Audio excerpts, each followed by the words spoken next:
Hi, I'd like to welcome you to these WordPress tutorial videos.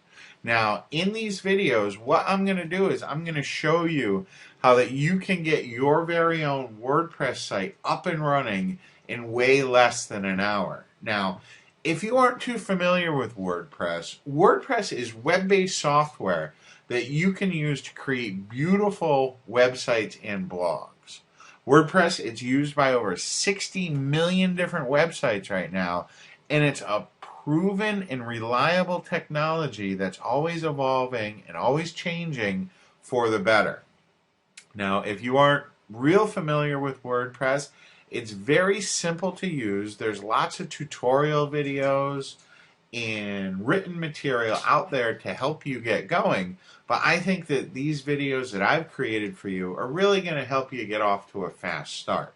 Now, before we get going, there are a couple of things that you're going to need. This is going to be a WordPress installation on your own domain. So the first thing that you're going to have to do is you're going to have to get yourself a domain if you don't already have a domain name yet. And you can go to GoDaddy.com or Namecheap.com to get yourself a domain name. And I use GoDaddy. I've used them for, probably about 8 years or so.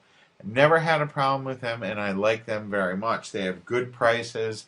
They're always running specials. And for me, anyway, they've been very reliable. Okay?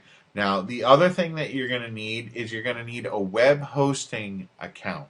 Okay, and I recommend that you get a hosting account that has true cPanel or control panel backend.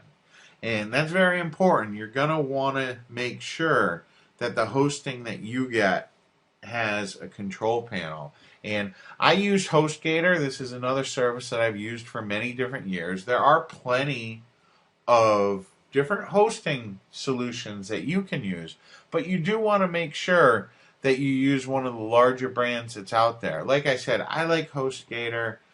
I recommend you use HostGator, but if you're already using a hosting provider, by all means use them if you're happy with them. So, before we get going, like I said, you're going to want to make sure that you have a domain name and then that you have a hosting account.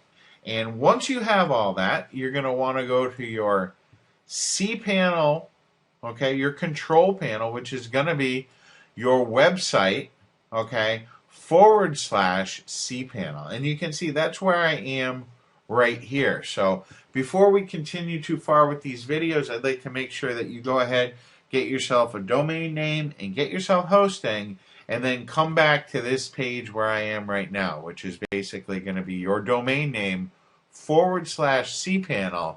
And from there, I'll see you in the next video, and I'm going to show you how to get this installed and set up right away.